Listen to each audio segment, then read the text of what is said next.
నమస్తే, welcome to non stop news. రోజంతా బిజీగా ఉన్నారా?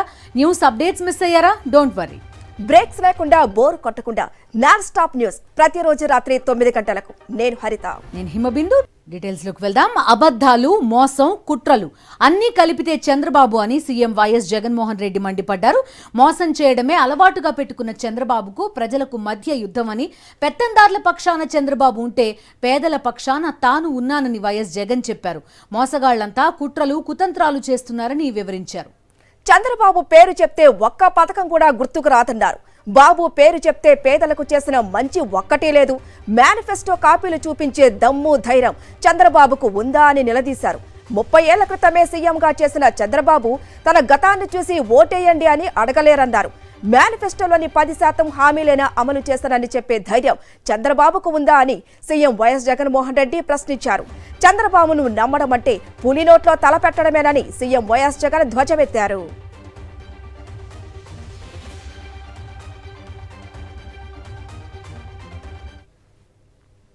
వెన్నుపోట్లు పొడిచో, తడిగుడ్డతో గొంతు కోసో, కుట్రలు చేసో, కుతంత్రాలు చేసో, లేదా పొత్తులు పెట్టుకోనో, లేదా నీ ఎల్లో మీడియాలో అబద్ధపు వార్తలు ప్రచారం చేయించుకోనో, ఏదోలా మొత్తానికి 30 ఏళ్ల క్రితమే నువ్వు ముఖ్యమంత్రి అయ్యావు కదయ్యా.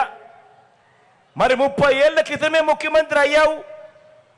14 ఏళ్ళు మోసాలతోనూ వెన్నుపోట్లతోనూ ముఖ్యమంత్రిగా చేసి కూడా ప్రజల ముందు నిలబడినప్పుడు, ఓటు నువ్వు అడిగేటప్పుడు పేదలకు ఈ మంచి నేను చేశాను కాబట్టి నా గతాన్ని చూసి నాకు ఓటు వేయండి అని చెప్పకుండా, ఇప్పటికీ కూడా ఎన్నికలు ఎప్పుడొచ్చినా కూడా పేదలకు తాను గతంలో ఇది చేశాను, ఈ చేసిన దానికి నాకు ఓట్లు వేయండి అని చెప్పి ఈ పెద్ద మనిషి అడగడు.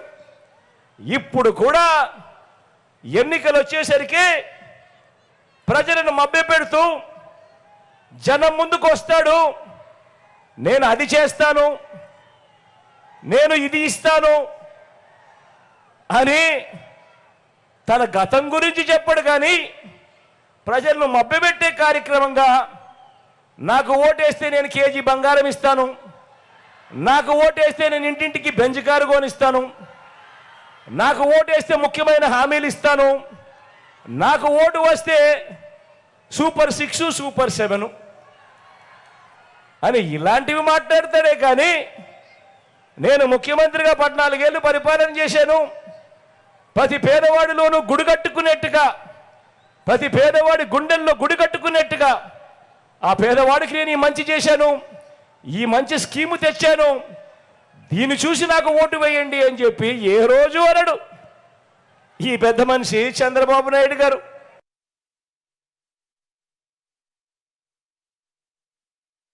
ప్రజలతోనూ పేదలతోనూ బాబు బంధం అతకని బంధం.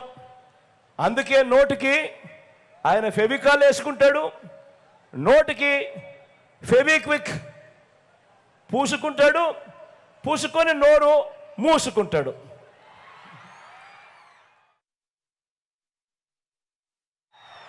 ఇది విశ్వసనీయతకు వంచనకు మధ్య జరుగుతా ఉన్న ఈ యుద్ధం. ఈ యుద్ధంలో వంచకుల్ని, వెన్నుపోటుదారులను ఓడించేందుకు మీరంతా కూడా సిద్ధమేనా అని అడుగుతా ఉన్నాను. ప్రతి ఒక్కరూ కూడా ప్రతి ఇంటికి వెళ్ళి వాలంటీర్లు మళ్ళీ ఇంటికే రావాలి అని అన్నా కూడా, పేదవాడి భవిష్యత్ మారాలన్నా కూడా, పథకాలన్నీ కొనసాగాలన్నా కూడా, లంచాలు వివక్ష లేని పాలన జరగాలన్నా కూడా, మన బడులు మన పిల్లలు బాగుపడాలన్నా కూడా, మన వ్యవసాయం మన హాస్పిటళ్ళు బాగుపడాలన్నా కూడా ప్రతి ఒక్కరూ కూడా ఫ్యాన్ గుర్తు మీద 2 బటన్లు నొక్కి 175కు 175 అసెంబ్లీ స్థానాలు, 25 ఎంపీలకు 25 ఎంపీ స్థానాలు తగ్గడానికి వీలే లేదు. సిద్ధమేనా అని అడుగుతా ఉన్నాను.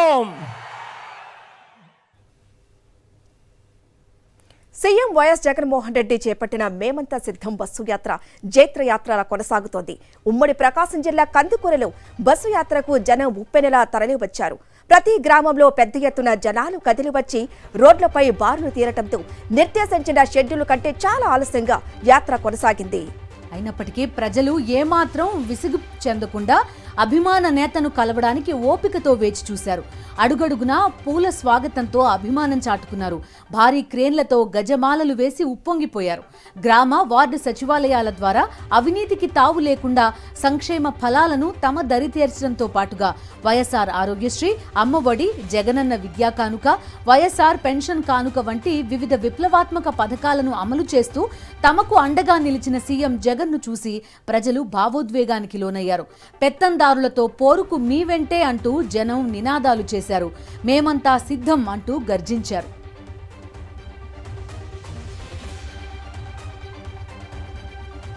జూన్ 4న వైఎస్ఆర్సీపీ ప్రభుత్వం వచ్చిన తర్వాత మొదటి సంతకం వాలంటీర్ల ఫైల్ పైనే చేస్తానని సీఎం వైఎస్ జగన్మోహన్ రెడ్డి హామీ ఇచ్చారు. RSR international school lunch stay point వద్ద సీఎం వైఎస్ జగన్ ను కలిశారు. రాజీనామా చేసిన వాలంటీర్లుగా మీరు బాగా పనిచేశారు కాబట్టే చంద్రబాబు నాయుడు గుండెల్లో రైళ్లు పరిగెడుతున్నాయన్నారు ఆయన.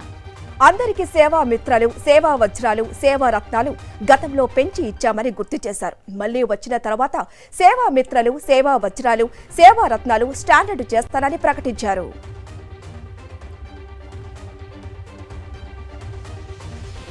నెల్లూరు జిల్లాలో మేమంతా సిద్ధం బస్సు యాత్రలో సీఎం వైఎస్ జగన్మోహన్ రెడ్డి సమక్షంలో వైఎస్ఆర్సీపీలో చేరారు జనసేన అమలాపురం నియోజకవర్గ ఇన్ఛార్జి శెట్టిబత్తుల రాజబాబు, కొవ్వూరు వీర మహిళా విభాగం నేత చెట్టి సుభాషిణి, పలువురు జనసేన కీలక నేతలు. వచ్చే ఎన్నికల్లో వైఎస్ఆర్సీపీ గెలుపుకు కృషి చేస్తామని చెప్పారు. సీఎం వైఎస్ జగన్ 5 ఏళ్లుగా జనరంజకమైన పాలన అందించడంతో అందరి హృదయాల్లో సుస్థిర స్థానం సంపాదించుకున్నారని, వచ్చే ఎన్నికల్లో వైఎస్ఆర్సీపీ విజయం సాధిస్తోందని ధీమా వ్యక్తం చేశారు.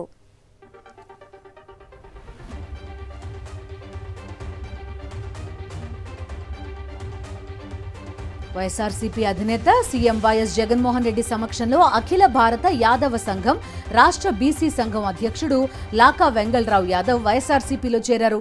సీఎం వైఎస్ జగన్మోహన్ రెడ్డి పాలనలో బలహీన వర్గాలకు అత్యధిక లబ్ధి చేకూరిందని తెలిపారు. రాష్ట్రంలో మరోసారి సీఎం వైఎస్ జగన్మోహన్ రెడ్డి పాలన కావాలని ప్రజలు కోరుకుంటున్నారని లాకా వెంగళరావు యాదవ్ చెప్పారు. ఈ కార్యక్రమంలో రాజ్యసభ ఎంపీ బీద మస్తానరావు, వైఎస్ఆర్సీపీ నేతలు పాల్గొన్నారు.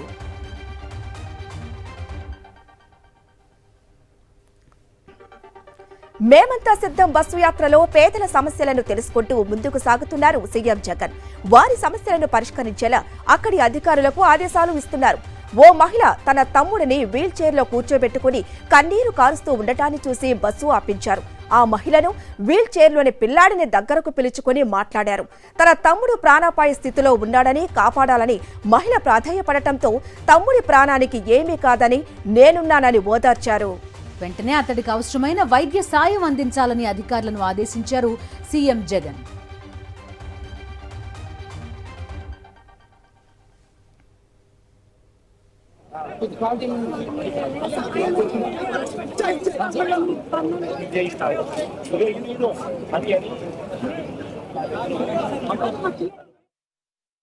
వైఎస్ఆర్సీపీ అధినేత సీఎం వైఎస్ జగన్మోహన్ రెడ్డి చేపట్టిన మేమంతా సిద్ధం బస్సు యాత్ర నెల్లూరు జిల్లాలో జైత్ర యాత్రలా కొనసాగింది. రేపు ఉదయం 9 గంటలకు జువ్విగుంట క్రాస్ నుంచి బస్సు యాత్ర ప్రారంభమవుతుంది. పెద్ద అలవలపాడు, కనిగిరి మీదుగా పెద్ద అరికట్ల తర్వాత భోజన విరామం తీసుకోనున్నారు సీఎం వైఎస్ జగన్. అనంతరం చిన్న అరికట్ల, మోకచింతల మీదుగా కొనకట్ల మీద క్రాస్ చేరుకొని సాయంత్రం బహిరంగ సభలో పాల్గొని సీఎం వైఎస్ జగన్ ప్రసంగిస్తారు. సభ అనంతరం బత్తువారిపల్లి, సలకనూతల క్రాస్, పొదిలి, రాజంపల్లి, దర్శి మీదుగా వెంకటాచలంపల్లిలో ఏర్పాటు చేసిన బస కేంద్రానికి సీఎం వైఎస్ జగన్ చేరుకుంటారని వైఎస్ఆర్సీపీ రాష్ట్ర ప్రధాన కార్యదర్శి తలసిల రఘురాం వెల్లడించారు.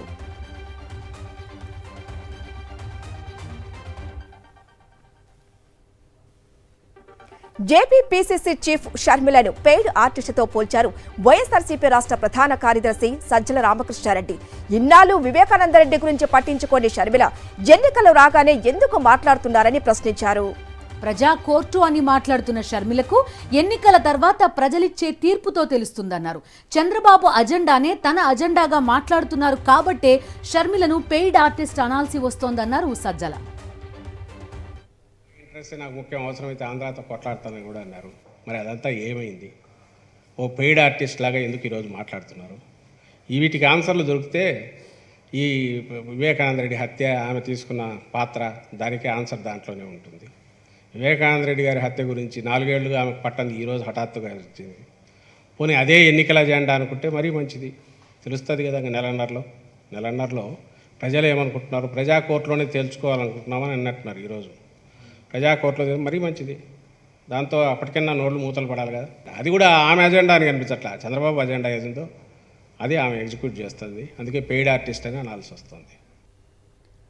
వివేకానందరెడ్డి హత్య గురించి ఇష్టం వచ్చినట్టు మాట్లాడుతున్నారని, మనిషి పుట్టుక అయితే కొంచెమైనా విజ్ఞత విచక్షణ ఉండాలన్నారు కడప ఎంపీ వైఎస్ అవినాష్ రెడ్డి వివేకాను హత్య చేశారంటూ పీసీసీ అధ్యక్షురాలు షర్మిల చేసిన వ్యాఖ్యలను ఆమె విజ్ఞతకే వదిలేస్తున్నానన్నారు.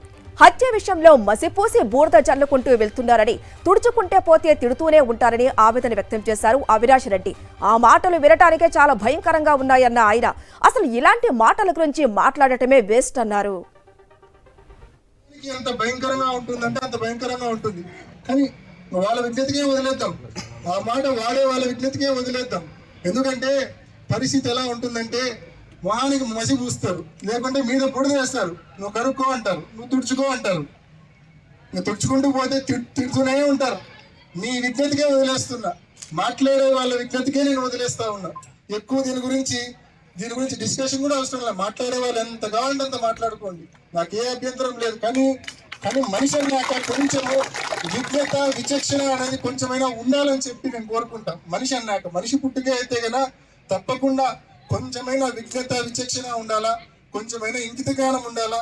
ఏదేమైనా మీ విజ్ఞతకి నేను వదిలేస్తా ఉన్నా అని చెప్పి పవన్ కళ్యాణ్పై కాపు ఉద్యమ నేత ముద్రగడ పద్మనాభం మండిపడ్డారు. పదవి కోసం కాదు, కేవలం చంద్రబాబు ఎస్టేట్ కు జనరల్ మేనేజర్ గానే పవన్ పనిచేస్తున్నారని ఆయన ఫైర్ అయ్యారు. కూటమిలో 20 సీట్లు త్యాగం చేసి జనసేన పార్టీని క్లోజ్ చేస్తే పవన్ కళ్యాణ్ త్యాగశీలిగా మిగిలిపోతారని సెటైర్లు సంధించారు. 20 ఎన్నో సీట్లు ఉన్నాయంటున్నారు, అవి కూడా త్యాగం చేసేసి పార్టీ క్లోజ్ చేసేస్తే బెటర్ అమ్మో నాకు అనిపిస్తూ ఉంది. త్యాగ పురుషుడి పేరు చిరస్థాయిగా ఉండిపోతాయి. ఇంకండి వారు షూటింగ్కి వెళ్ళడం కోసం, సినిమాలు నటించడం కోసం ఎమ్మెల్యే పదవి కావాలా? ఈ ఎమ్మెల్యే పదవితోటి ప్రజలకి సేవ చేసే మనిషిని దూరం చేయడం సబువా? విజయవాడ వెస్ట్ ఎన్నికల ప్రచారంలో తాయిలాల పంపిణీకి తెరతీశారు టీడీపీ అభ్యర్థి సుజనా చౌదరి. డబ్బులిచ్చి హారతి పట్టించుకుంటున్నారు. హారతి పట్టు 1000 కొట్టు అన్న చందంగా సాగుతోంది ఆయన ప్రచారం. హారతి పట్టినా, కొబ్బరికాయ కొట్టినా సుజనా, చిన్ని డబ్బులిచ్చారు.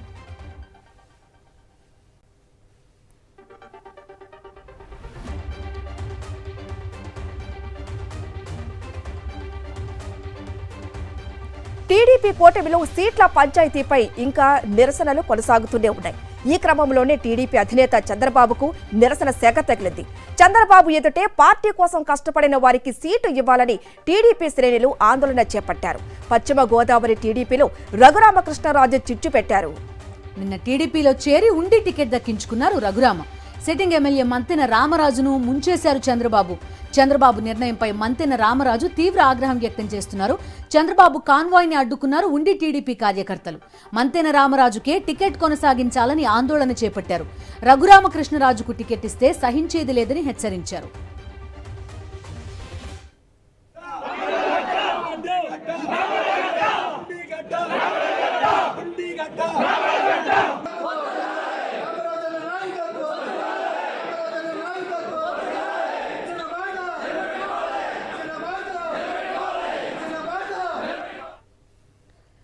ఎన్నికల్లో ఓటర్లను ప్రలోభపెట్టేందుకు జనసేన నాయకులు బరి తెగిస్తున్నారు. అనకాపల్లి జిల్లాలో ఎన్నికల కోసం భారీగా మద్యం తరలించారు జనసేన నాయకులు. యలమంచిలి పోలీస్ స్టేషన్ పరిధిలోని సోమలింగంపాలెం వద్ద గడ్డిమేట్లలో భారీగా మద్యం సీసాలు దాచి ఉంచారు. గోవా నుంచి తెచ్చిన మద్యంగా పోలీసులు నిర్ధారించారు. అక్రమంగా నిల్వ చేసిన మద్యాన్ని పోలీసులు స్వాధీనం చేసుకున్నారు.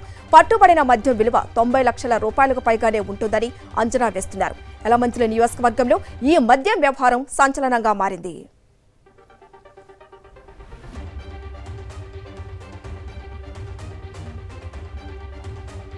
ఐదేళ్లుగా వైఎస్ జగన్మోహన్ రెడ్డి ప్రభుత్వం అందించిన సంక్షేమ కార్యక్రమాలు గడప గడపకు అందాయని ప్రతి ఒక్కరూ చెప్తున్నారని అన్నారు విజయవాడ ఎంపీ కేశినేని నాని. పటమటలంగా 14వ డివిజన్లో ఎమ్మెల్యే అభ్యర్థి దేవినేని అవినాష్తో కలిసి ఎన్నికల ప్రచారంలో పాల్గొన్నారు. ఎన్టీఆర్కు వెన్నుపోటు పొడిచిన చంద్రబాబు శిష్యులు మంచి చేసే ప్రభుత్వంపై ఇష్టారీతిని వాగుతున్నారని మండిపడ్డారు. ఇక ఓటమి భయంతో టీడీపీ నేతలు వ్యక్తిగత ఆరోపణలకు దిగుతున్నారని ఫైర్ అయ్యారు దేవినేని అవినాష్. అనంతపురం జిల్లా రాయదుర్గం నియోజకవర్గ టీడీపీ అభ్యర్థి కాల్వ శ్రీనివాసులపై కేసు నమోదైంది. బొమ్మనహల్ మండలం ఉంటకల్లు గ్రామంలో గత మంగళవారం జరిగిన ఇఫ్తార్ విందుకు వెళ్లే సమయంలో అనుమతి లేకుండా బైక్ ర్యాలీ నిర్వహించారని ఆయనపై కేసు నమోదు చేశారు పోలీసులు. బొమ్మనహాల్ ఫ్లయింగ్ స్క్వాడ్ అధికారుల ఫిర్యాదుతో కాలవ శ్రీనివాసులతో పాటు టీడీపీకి చెందినటువంటి మరికొందరు నాయకులపై ఐపీసీ సెక్షన్ 188, 341 సెక్షన్ల కింద కేసులు నమోదు చేసినట్లు పోలీసులు తెలిపారు. నంద్యాల జిల్లా నందికొట్కూరు నియోజకవర్గంలో టీడీపీ నేతల మధ్య విభేదాలు భగ్గుమన్నాయి. మిడుతూరు మండలం నాగలూటి గ్రామంలో నారా భువనేశ్వరి చేపట్టిన నిజం గెలవాలి కార్యక్రమంలో మాండ్రా శివానందరెడ్డి, బైరెడ్డి రాజశేఖర్ రెడ్డి వర్గీయుల మధ్య తోపులాట జరిగింది.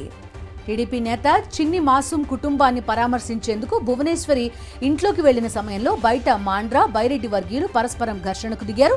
ఇరు వర్గాలు నచ్చజెప్పేందుకు భువనేశ్వరి ప్రైవేట్ సెక్యూరిటీ ప్రయత్నించారు. భువనేశ్వరి పర్యటనలో టీడీపీ ఎమ్మెల్యే అభ్యర్థి జయసూర్య, ఎంపీ అభ్యర్థి బైరెడ్డి శబరి ఎడమొహం పెడమొహంగా ఉన్నారు. కూటమి తప్పుడు ఆరోపణలు, ఎల్లో మీడియా తప్పుడు రాతలపై ఐపీఎస్ అధికారుల సంఘం సీరియస్ అయింది.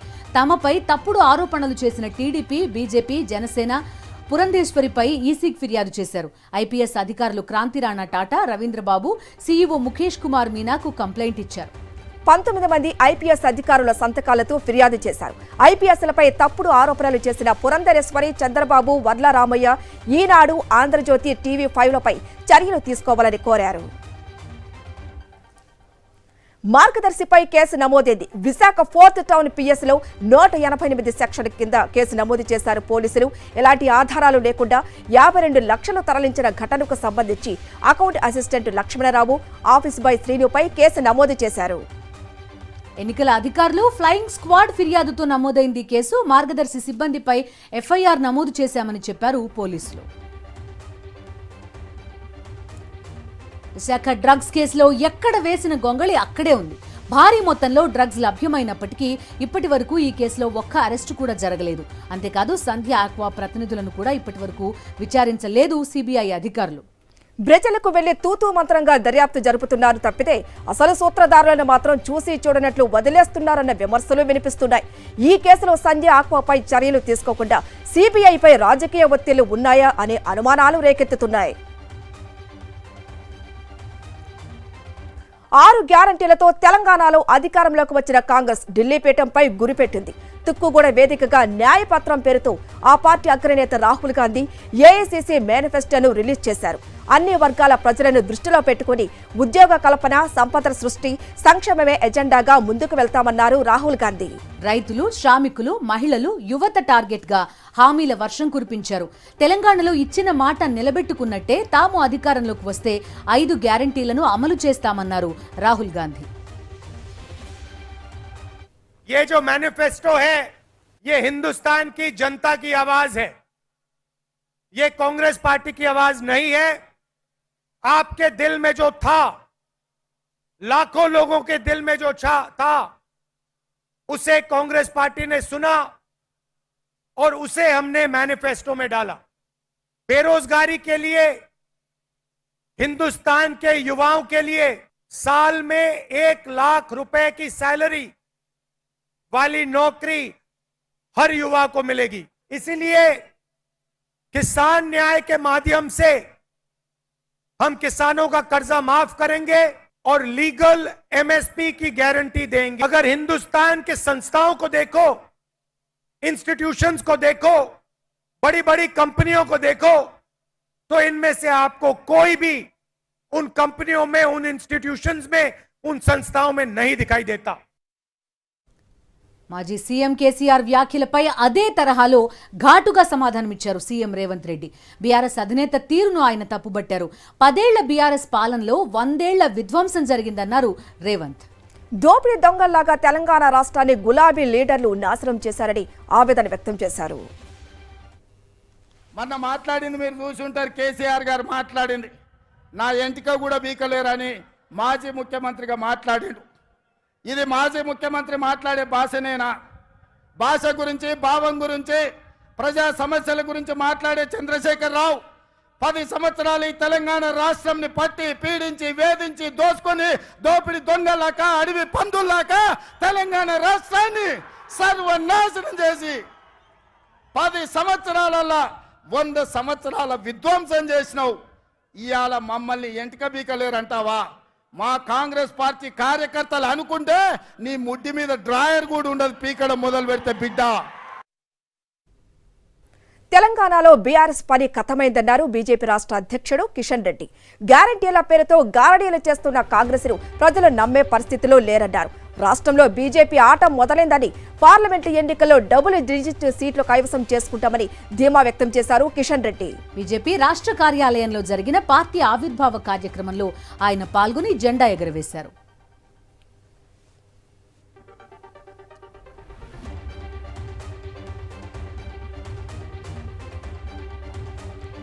మాదాపూర్ పిఎస్లో ఏసీబీ తనిఖీలు నిర్వహించగా లంచం తీసుకుంటూ మాదాపూర్ ఎస్ఐ రంజిత్, రైటర్ విక్రమ్ పట్టుబడ్డారు. 20,000 లంచం తీసుకుంటూ వీరిద్దరూ పట్టుబడ్డారు. దీంతో ఇద్దరిని అదుపులోకి తీసుకుని విచారిస్తున్నారు ఏసీబీ అధికారులు. మాదాపూర్ సిబ్బంది అవినీతి ఆరోపణలపై 2 రోజులుగా ఏసీబీ నిఘా పెట్టినట్టు తెలుస్తోంది.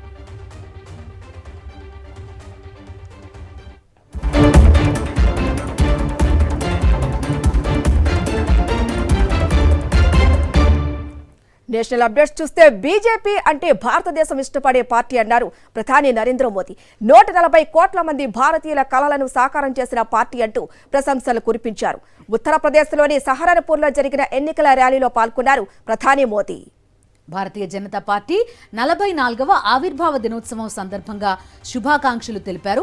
నేషన్ ఫస్ట్ బీజేపీ నినాదం కాదు, విధానం అన్న ప్రధాని మోదీ అదే తమను దేశ ప్రజల మనసులు గెలుచుకునేలా చేసిందన్నారు. లోక్సభ ఎన్నికల ప్రచారంలో భాగంగా ఘజియాబాద్లో భారీ రోడ్ షో నిర్వహించారు ప్రధాని. ఓపెన్ టాప్ వాహనంపై ప్రజలకు అభివాదం చేస్తూ ముందుకు సాగారు.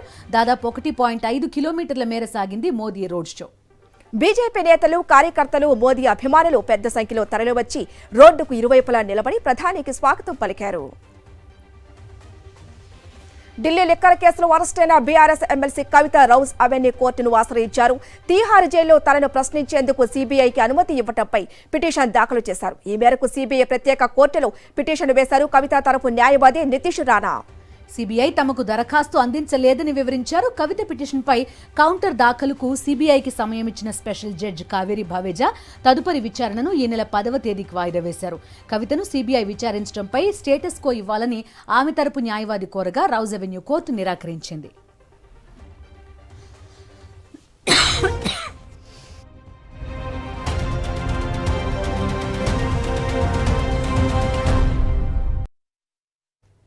అంతర్జాతీయ వార్తలు చూద్దాం. అమెరికాలో మరోసారి బర్డ్ ఫ్లూ కలకలం రేగింది. టెక్సస్లో H1N1 వేరియంట్ బయటపడింది. తొలుత ఆవులకు, తర్వాత ఆవుల నుంచి ఒక కార్మికుడికి ఇది వ్యాపించినట్టు గుర్తించారు డాక్టర్స్. ఏప్రిల్ 1న కేసు బయటపడినట్టు US center for disease control and prevention నిర్ధారించింది. అమెరికాలో మనిషికి బర్డ్ ఫ్లూ H1N1 వేరియంట్ సోకడం ఇది 2వ కేసు. బర్డ్ ఫ్లూ వైరస్ గత కొన్ని దశాబ్దాలుగా మహమ్మారుల జాబితాలో తొలి స్థానంలో ఉందని పిట్స్బర్గ్కు చెందిన బర్డ్ ఫ్లూ పరిశోధకుడు డాక్టర్ సురేష్ కూచిపూడి చెప్పారు. ఇది ప్రమాదకరంగా మారుతోందని, మనుషులకు సోకే అవకాశాలు పెరుగుతున్నాయని కూడా వెల్లడించారు.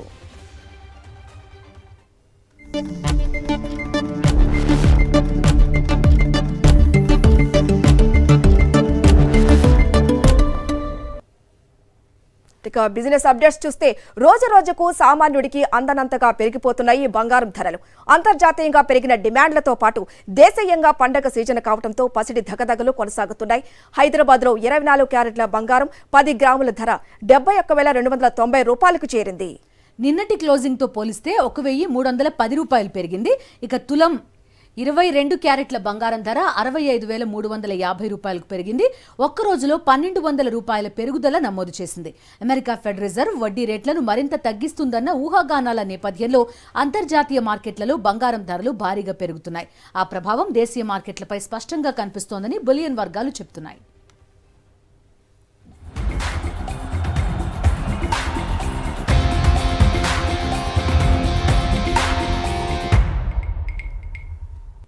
Coming to sports details. IPL season 17లో తొలి సెంచరీ నమోదైంది. విరాట్ కోహ్లీ రాజస్థాన్ రాయల్స్ పై సెంచరీ చేశాడు. కోహ్లీ ఐపీఎల్ కెరీర్లో ఇది 8వ శతకం. ఈ మ్యాచ్లో అదరగొట్టిన కోహ్లీ కేవలం 67 బంతుల్లోనే సెంచరీ చేశాడు.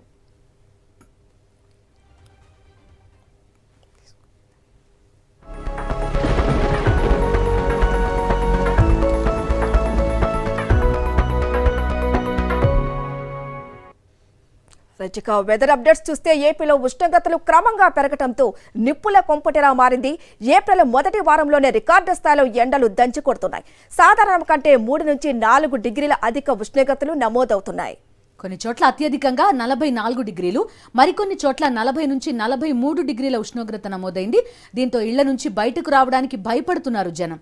అత్యవసరం అయితేనే బయటకు రావాలని వాతావరణ శాఖ అధికారులు సూచిస్తున్నారు.